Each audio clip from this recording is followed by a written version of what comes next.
Good morning, colleagues, and thank you very much for joining us at this press conference.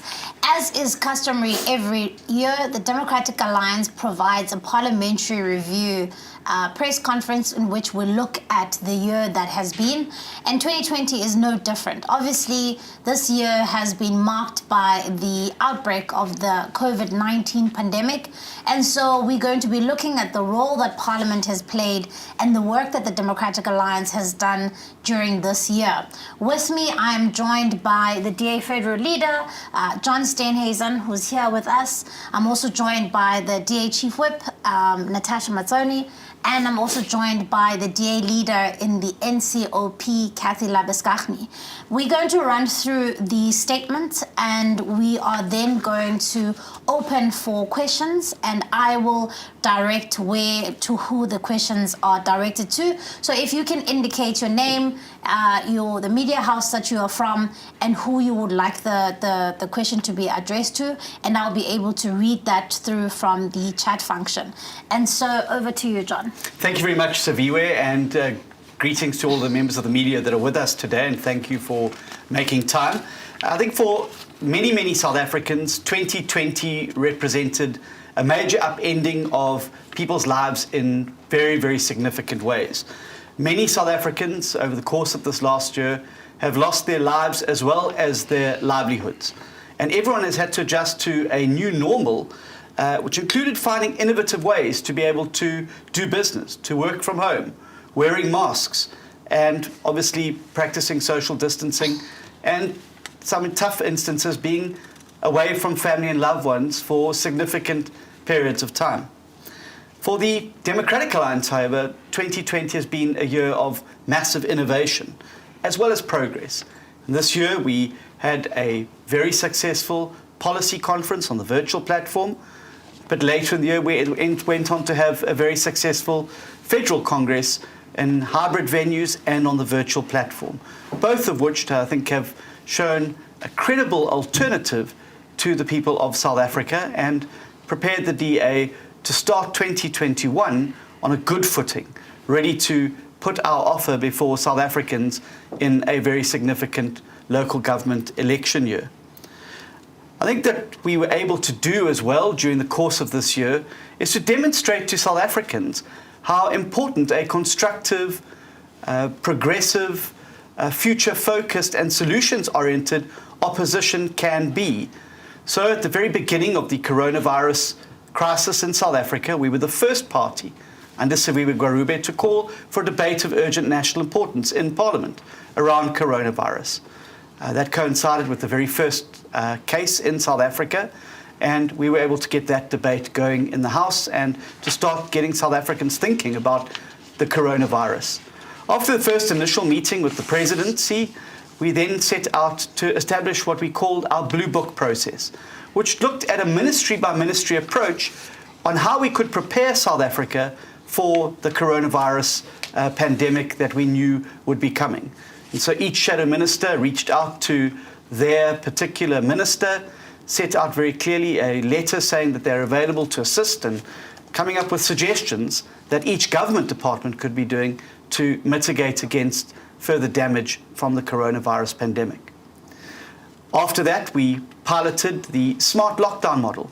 Our research department was repurposed and repositioned to be able to allow us as a political organization to understand the dynamics of the coronavirus pandemic, to look at what was happening in other parts of the world, and to start to force government to start thinking about issues which clearly were not on the table.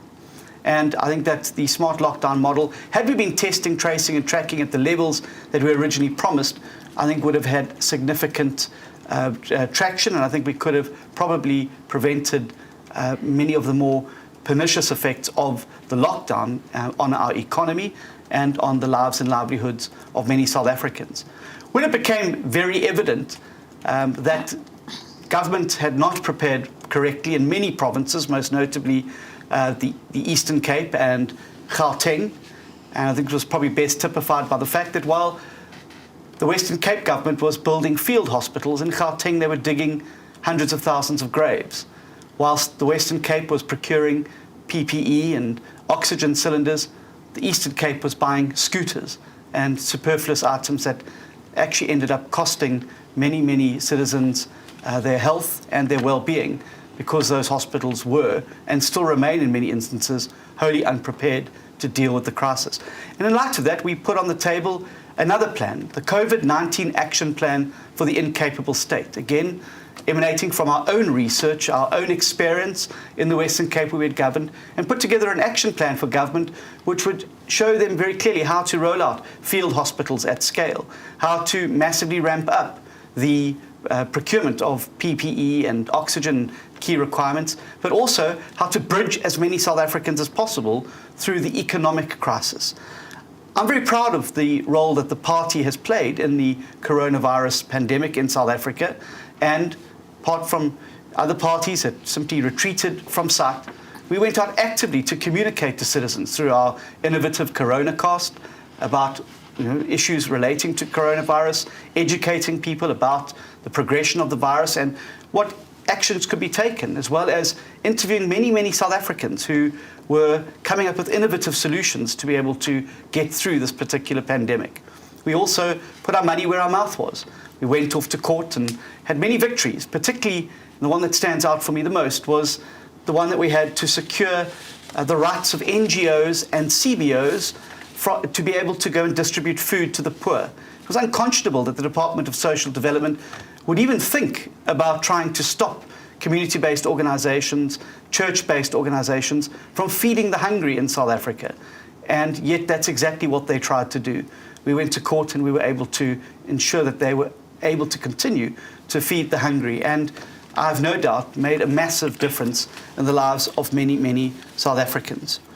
So while the DA, I believe, made tremendous strides during this course of this year in showing progress and adaptability, I think the government showed very clear signs of centralization through many of the illogical regulations of the National Coronavirus Command Council.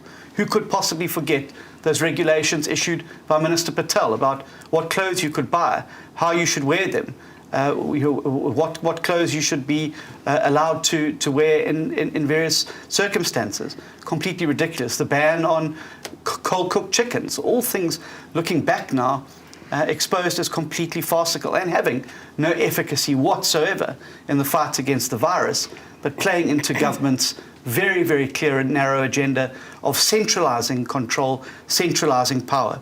And many of these ridiculous regulations have caused significant harm to the South African economy.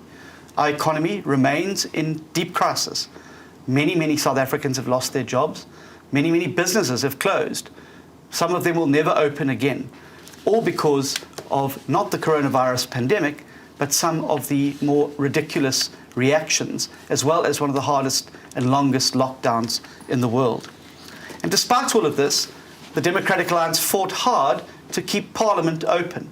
Right at the very beginning, we called for an ad hoc committee to exercise oversight over the executive and particularly the Coronavirus Command Council, for which there was no provision whatsoever during the crisis for oversight of. We found it completely irresponsible to have an unelected body essentially making regulations and passing laws with no oversight whatsoever. We had some disturbing run-ins with the presiding officers in Parliament, most notably with the Deputy Speaker, in turning down the application for that ad hoc committee to exercise oversight over the Coronavirus Command Council, said we couldn't possibly expect Parliament to get in the way of the executive. Get in the way of the executive? That's precisely what Parliament is supposed to do. Exercise oversight over the executive authority in South Africa. And yet there you had the Deputy Speaker himself basically saying, well, Parliament shouldn't interfere. And one wonders how many of the more larger scandals that we faced around PPE, around some of these regulations, and the pettiness of them would have been avoided had that ad hoc committee been able to function.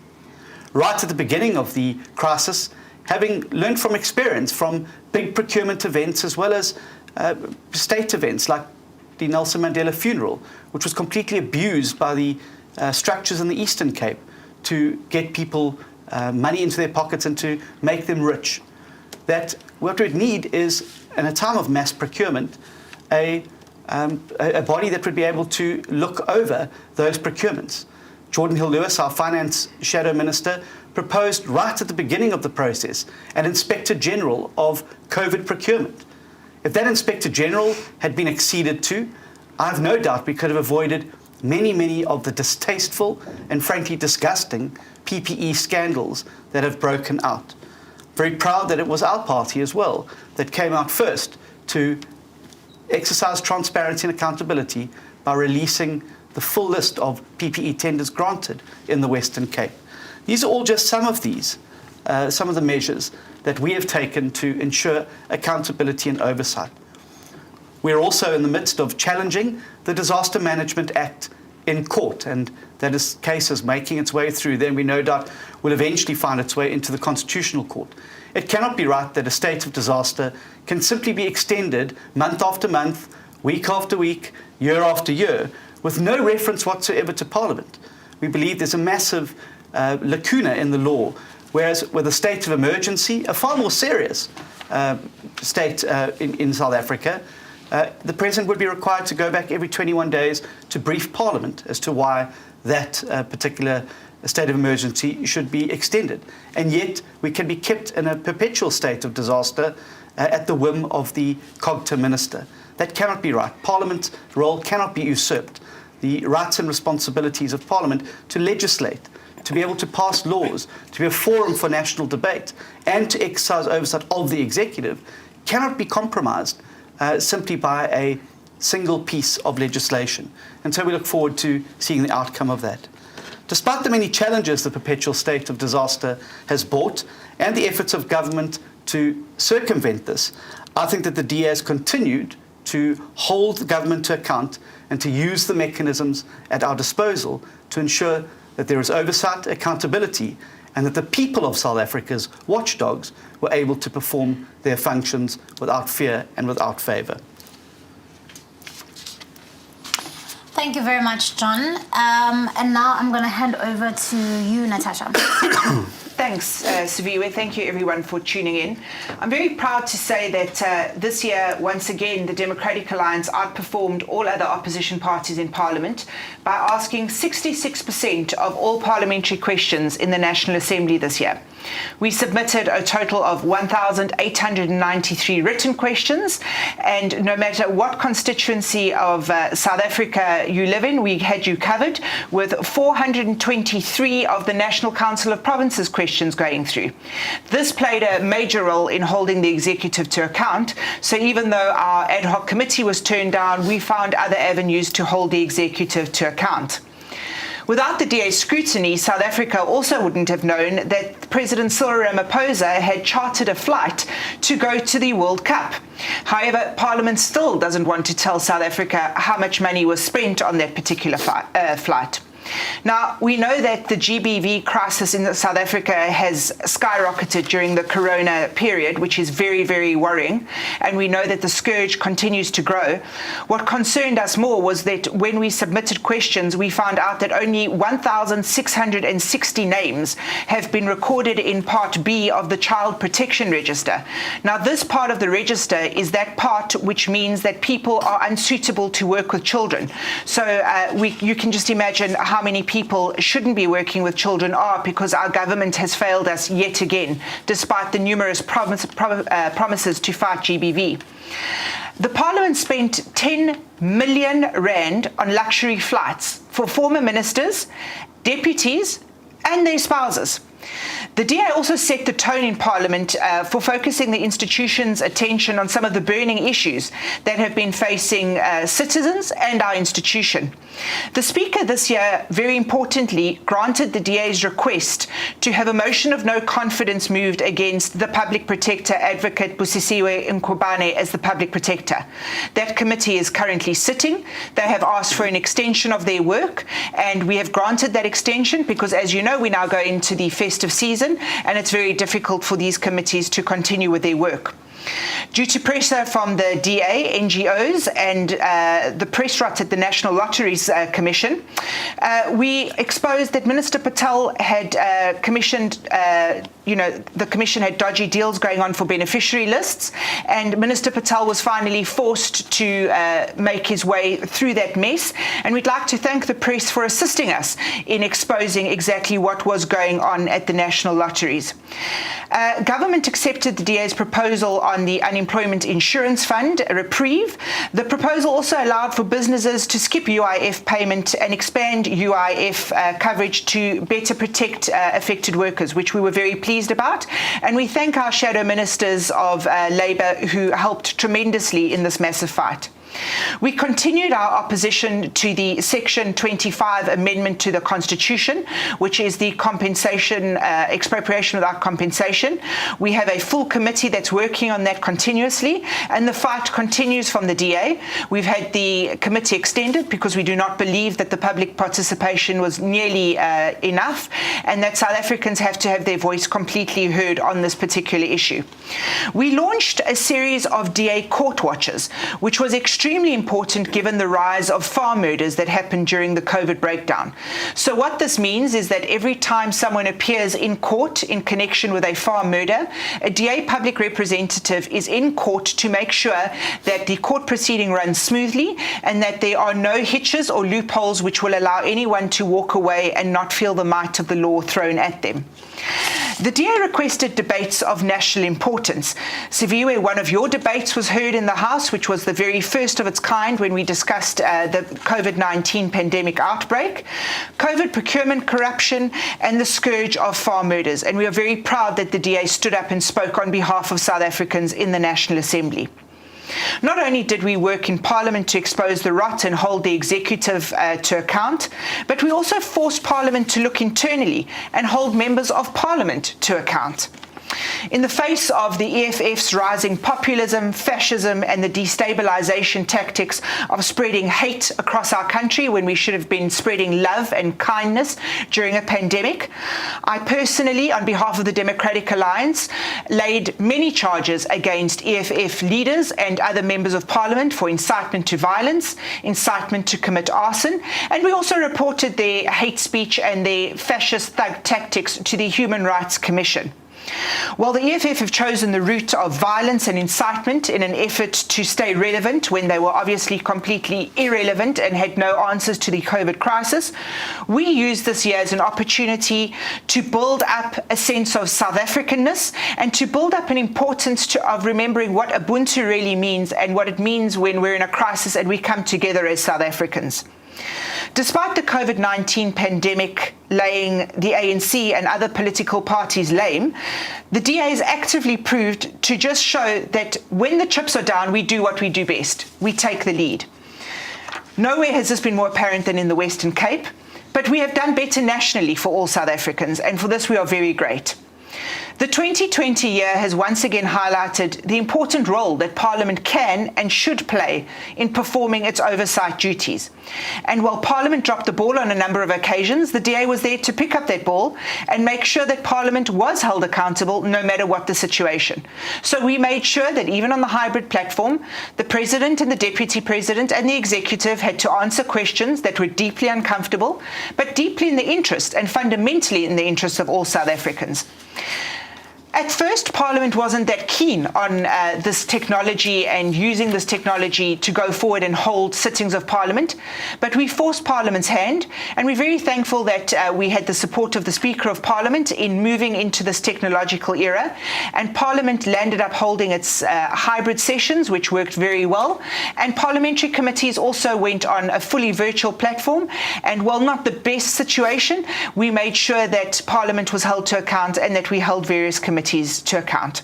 And I think what we've learned is that going forward, we can certainly save a lot of money for South Africans by ensuring that massive delegations from various departments will now zoom in a hybrid formed system to our committees.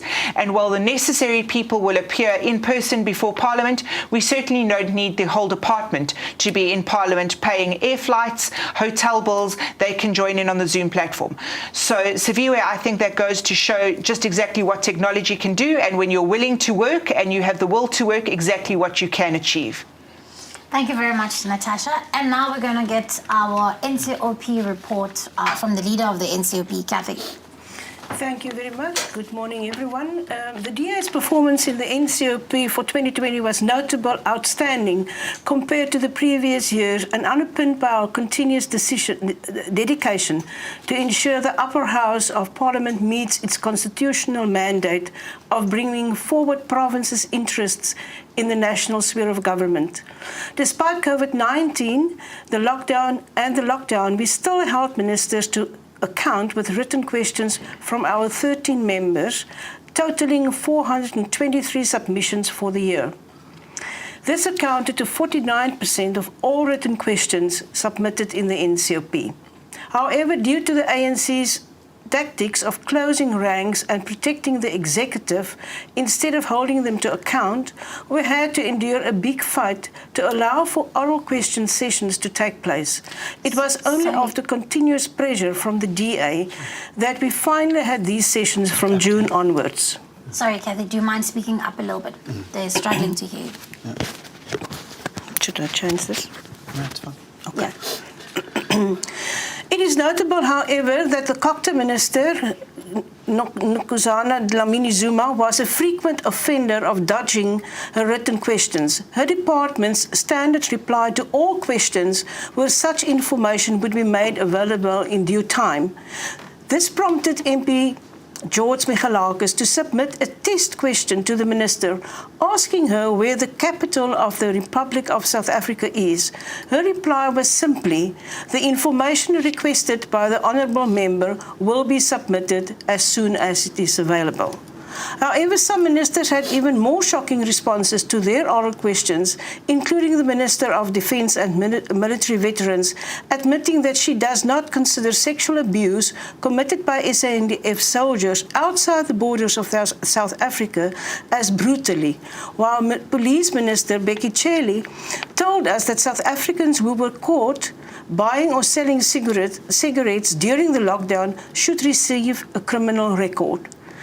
It is worth mentioning the work of DA Tim Brouterseth and how he exposed Patricia de Lille's department in May this year on their plans to spend up to 423 million rand on glamorous app upgrades to the Parliament precinct, Parliament villages and presidential residence during the lockdown, where many South Africans were facing unemployment.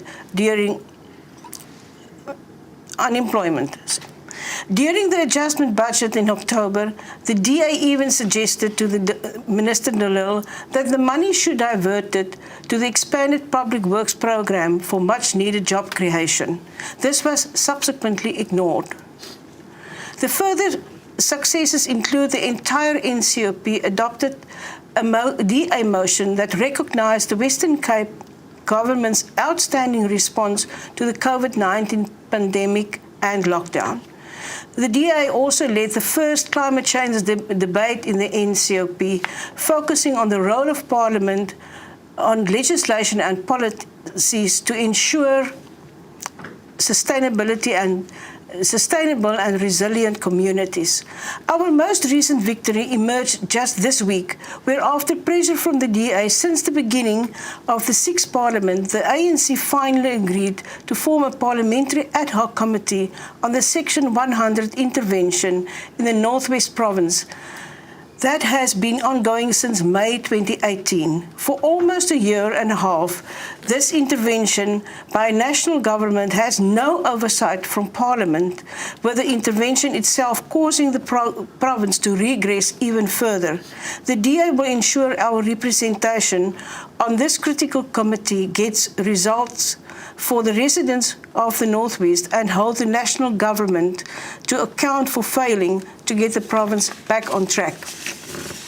Going into 2021, the DA in the NCOP will not allow the ANC to abuse this critical House of Parliament any further. We will protect the constitutional processes and mandates to the people of South Africa that voted us to uphold this. We will keep on doing what we've done in 2020. Thank you very much, Kathy. I think the COVID-19 pandemic and the crisis that has ensued this year has underscored the importance of the institution of Parliament. We know that parties like the ANC don't necessarily know or respect the role that Parliament plays. But ultimately, Parliament is an institution that is designed to hold the executive to account, and it's been very important that it be at the forefront of dealing with this crisis. And that's why we've put in the work of ensuring that we are holding the executive to account, we're asking the questions, we're calling those debates. Those action steps that are enshrined in the rules of Parliament are there for a reason. And therefore, we use it in both in the houses of the National Assembly and in the NCOP to try and get those answers and to try and represent South Africans as best as we could. And finally, before I open to questions, the DA would like to recognize the work that has been done and the contribution that has been done by our two colleagues who have since passed on, Professor Belinda Bazoli and Ms. Thandimpa Mbosi-Bukwana, both of whom have passed on this year. Professor Belinda Bazoli was a passionate academic who passionately pursued and fought for the interests of learners and students across the country, while Thandi fought tirelessly to alleviate poverty and unemployment before sadly passing away in June. We send strength and we send love and support to their families, and our caucus is poorer for it for having them left us. Colleagues, now I'm going to ask you to send me any questions that you may have, and we will be opening up the questions to the panel. John, before I've received a question from somebody on the Zoom platform who's asking you to quickly just reflect on the by-election results from yesterday. Yeah, we're very pleased with the by-election results around the country last night. I think there's been a massive regrowth for the DA in many of those wards, and particularly heartened by the results in Ekurhuleni in the city of Cape Town, on the Bluff in Durban. Massive majorities for the DA candidates there. A very poor night for independents who had been backed by other political organizations, clearly not making an impact. Obviously, there's still some areas of concern, places like Oudtshoorn, where there have been some governance concerns over the course of the last little while that we've been intervening in to deal with, and I think that's probably reflected in those results. But other than that, really pleased. I think it's a nice, strong way to end the year, and certainly to be able to go forth into the new year on a solid footing, to be able to go out there and continue the consolidation, but also the growth of the DA heading into the 2021 local government elections next year.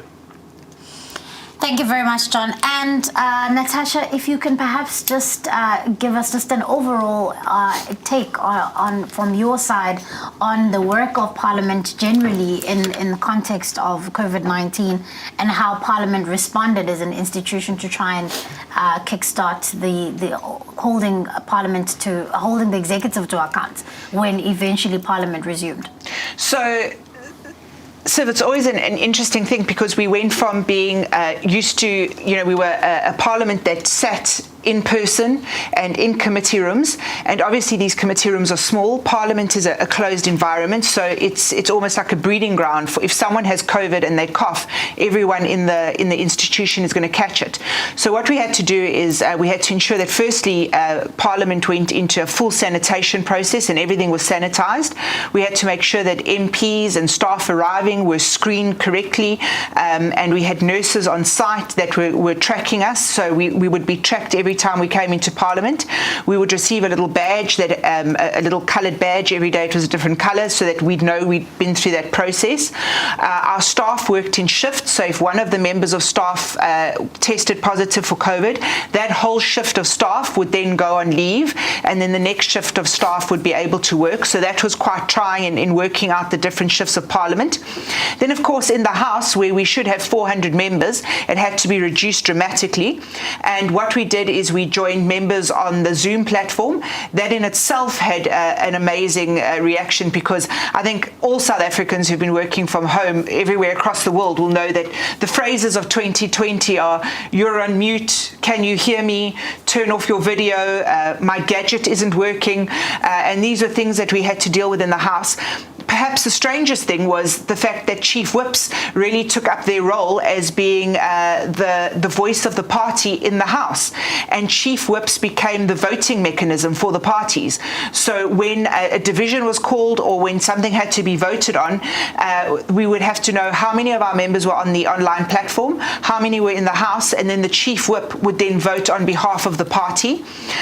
Of course, not an ideal situation, but you make the best of a bad situation. So there have been some faux pas on the Zoom platform, which we can laugh about now in Parliament. They were quite funny, some of the things that happened.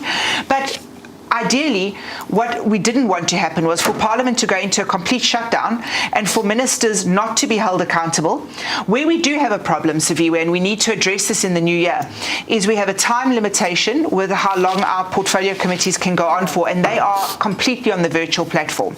And what we're finding is that chair people are abusing that system slightly, and they are not allowing for full answers to be given to questions, and they are not allowing for full questions to be answered. So that is something that the Chief Whips Forum is going to sit down with early in January, and we're going to look at how we improve that virtual platform and also how we improve the hybrid platform in Parliament, because it always astounds me that certain ministers are able to heckle on the platform, but when it comes their turn to answer questions, all of a sudden their signal is really bad and they can't answer questions. So we're going to have to look at how we tweak things and improve things, but certainly at a time where Parliament could have shut down completely, the DA forced Parliament's hand into making sure we went into a hybrid system. And I'm very proud that the DA was very assisting in showing how the hybrid system can work. We worked between MS Teams and the Zoom platform, and between those two platforms we were able to hold the meetings. And in actual fact, I think that the Speaker announced as she closed Parliament the other day, we've had over 1,000 meetings held on the virtual platform, and there were 46 hybrid meetings of Parliament held in the COVID period. So that's quite impressive. Thanks, Natasha. I have two more questions. One from Yan Uber. He's asking to the DA leader your reaction to the turnout of only 11.7% in the Cape Town Ward 115 and the growth of Freedom Front Plus in Benoni and on the Bluffs. Just, I suppose, your reaction on that. And then I'll just read out another question before we go to the answers. From Jan Gerber, News 24. The DA has for some time held the position that there should be a committee with oversight on the president or on the presidency. Were there any attempts to have such a committee established, and how has it been received? So Tash, I'm going to hand that to you. And let me take one last one from Christian Duplessis. From Netwerk 24 to Natasha, do you think Parliament should reopen next year physically? Why or why not? So I'm going to hand over to you, Sure. John, and then two questions to Natasha. Great. Thank you very much.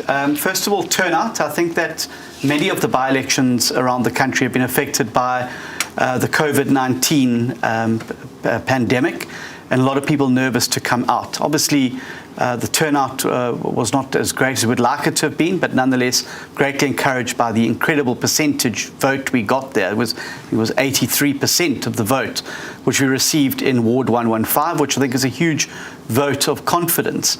I know that Yan had asked me at the press club what I felt would be a good result in the two wards in Ekurhuleni. I think that the results in both of those wards were incredibly pleasing. Massive growth from 2019, clearly showing that the DA is back on the up and up in many of those communities. Of course, there's some parties that have grown, there's other parties that have fallen by the wayside. My job's to focus on growing the DA vote, and I'm very, very pleased that in both those wards in the East Rand that we were able to get our figures way up into the 70% again after a disappointing showing in both those wards in the 2019 general election. So I clearly think that the policy certainty, the certainty now around new leadership election is starting to bear fruit, and we hope to drive that momentum going into the new year. Jan Gerber's question is an excellent one, and yes, it has been a continued priority. Vote 1, the presidency, still remains the only vote in Parliament that does not have a committee to exercise oversight of it, and this is obviously significantly problematic from a number of perspectives, because it reduces the ability to exercise oversight over the presidency, but also the budget that is set aside for that particular line item. It is a significant budget. It's certainly a lot bigger than some of the other votes like sports and recreation, arts and culture and the like, and there's no reason whatsoever, as we've maintained for several years now, why there should not be an oversight committee. I think that that committee also becomes important when one looks at issues where clearly the presidency has been involved in some decisions. Most recent one was the fact that the Minister of Defence, Mapisa Nqakula, indicated that in fact she had received permission from the President to take a jet into Zimbabwe that included people in the passenger manifest of Ace Magashule and other ANC members. Now clearly there should be some accounting to Parliament on that particular decision by the President. Not having a committee on the presidency often makes these things a lot more difficult to do. You generally have to wait till you can have one of the President's 4 appearances in the year to do oral questions, or you have to then rely on written questions going through. Whereas I think there should be some accounting and explanation for that significant budget there. What we will be doing in the new year is driving a new program which looks at how we can enhance oversight and accountability of Parliament, and to take Parliament from being a lapdog back into being a watchdog. Far too many instances that we've seen over the course of the last year, committees have just let things slide when they are politically inconvenient and uncomfortable to deal with them. What we need to do is to reassert Parliament's role in terms of holding the executive accountable, and that includes the President. He himself cannot be immune, particularly when these, as I said, that vote 1, the presidency, receives such a significant environment in a very tight fiscal space from the budget. Thank you, John. And I think it's quite important to also note that there needs to be an overall cultural change where Parliament doesn't become an inconvenience to members of the executive, but it becomes a critical part of our constitutional democracy. And so that is still something that some members of the executive are still not yet clear about, the function of Parliament. Natasha, about the question about opening Parliament physically. Sure.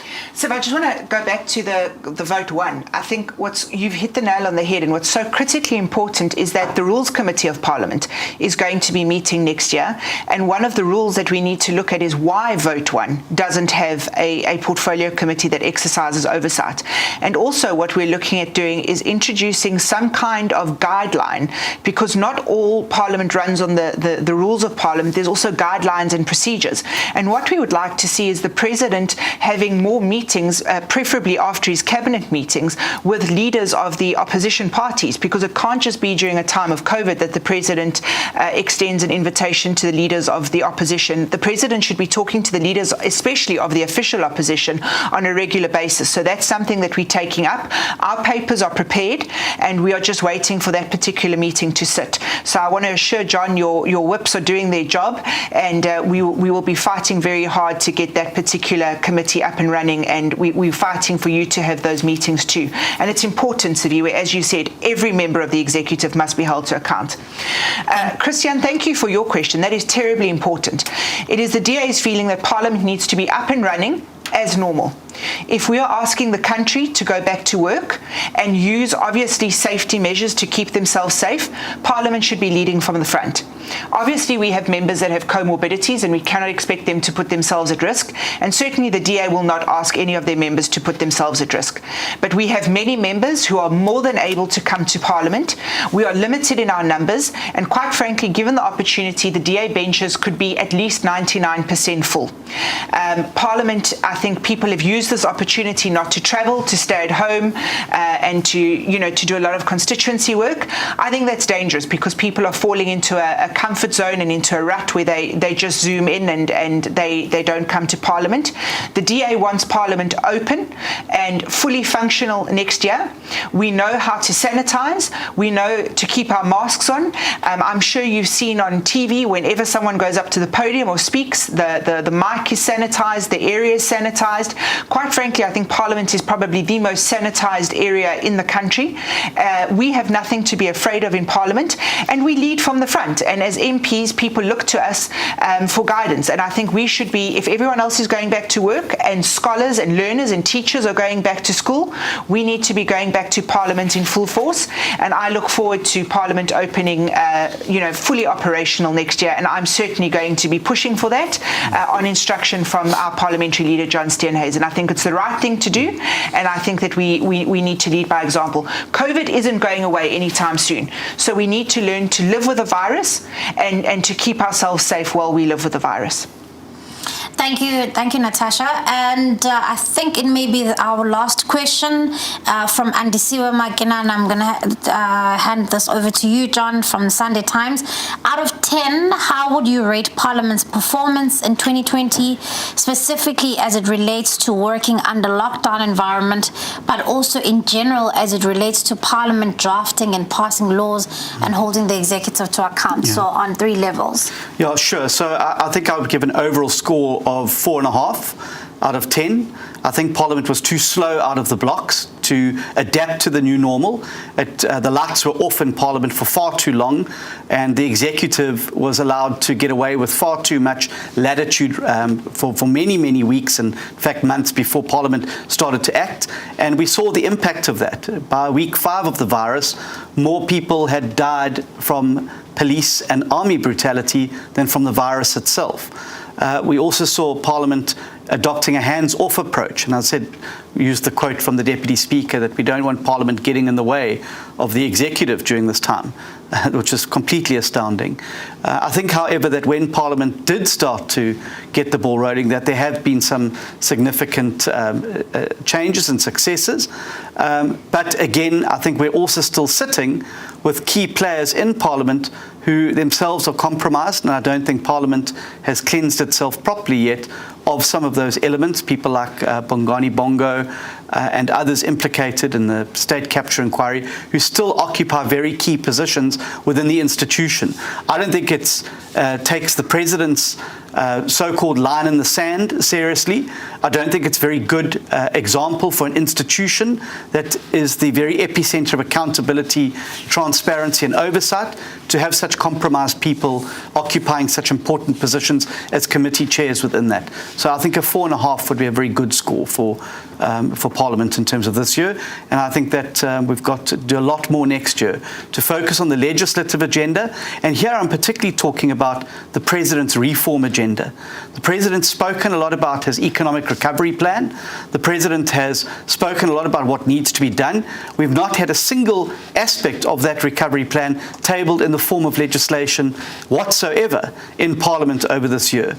We've already seen that the forces in Parliament are moving against the President. The motion of no confidence by the Front for Ace Magashule, the ATM, with their motion of no confidence, which they will no doubt be reviving in the new year.